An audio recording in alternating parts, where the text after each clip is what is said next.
Unity's teachings, Charles Fillmore in particular, broke down what is in the universal mind into 12 powers. These are 12 attributes of mind, or someone else called them the 12 freedoms. But essentially, it's 12 aspects of mind that, when cultivated, allow you to have more of the power and the use of the one presence, one power mind as your own mind.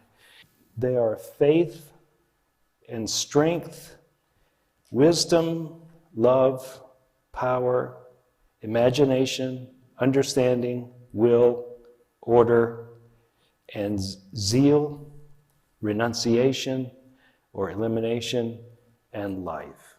To Charles Fillmore, the first four disciples, and all the disciples really, represent one of those aspects each. And so the first two to call were Andrew and Peter.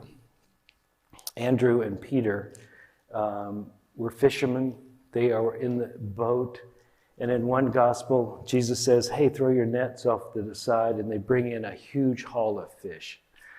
And then after that, he says, come and follow me. In another one, he just sees them in the boat and says, come follow me. And they do. And there are two powers that they represent. One is, Andrew represents strength, and Peter represents faith.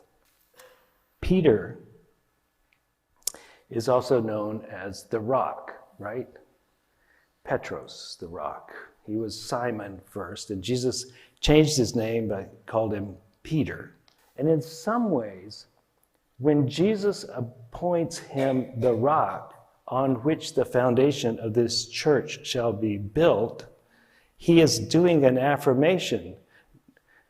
He is aspiring for him a type of presence and being which he did not have at the stage in which he got the name.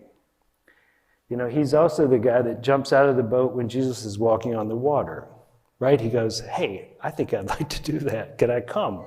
Jesus says, yeah, come on out here. He gets out there part way and starts to sink. Faith isn't always perfect, which is good for us to know, because how many of us would have to attest that I have faith, but help my unbelief? We always believe. We always believe something. You're not faithless. You just believe things that aren't helpful if you feel like you're faithless. You're believing things that are less than the highest truth, less than the most powerful way of being, less than the most self-assured, less than the most accepting of the nature of things. You have the faith that comes from being a human being and seeing things that go light and dark, good and bad, winning and losing.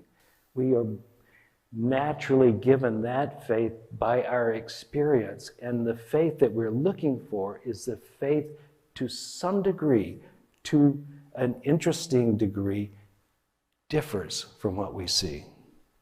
Just as Peter's name differs from the type of person he was, that's the type of faith we're shooting for. One in which we're solid, one in which we're consistent, but also one in which believes the highest and best, that perceives that we share the same qualities as the one presence. That's the faith that we say, yes, I have faith, but help my unbelief. This is what needs to be cultivated to become a true disciple of the one presence, to become an apostle of that. And how do we do that? And essentially is the practice of spirituality.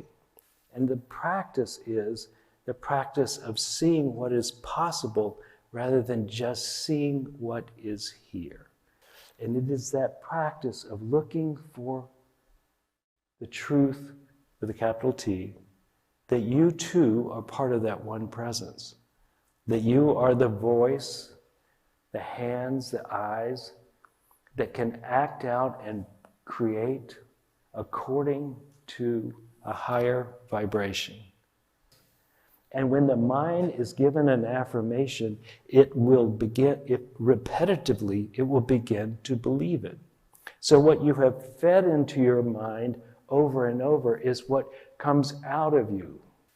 If you believe that you are a child of God and that you have the powers of the divine within you, and you begin to repeat those thoughts over and over and make a practice of thinking those thoughts, then the evidence will begin to build in that direction, and your faith will be stronger.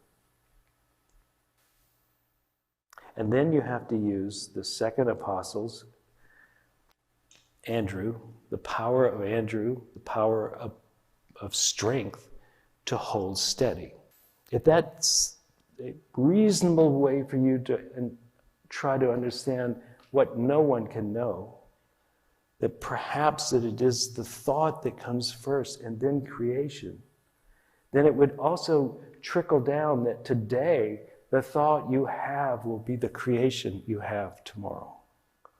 And so the practice of keeping your thoughts on what you want, not on what you don't want. With the choosing of these apostles and their representative in the story that Unity is finding in the subtext of this story, is that you need to have faith.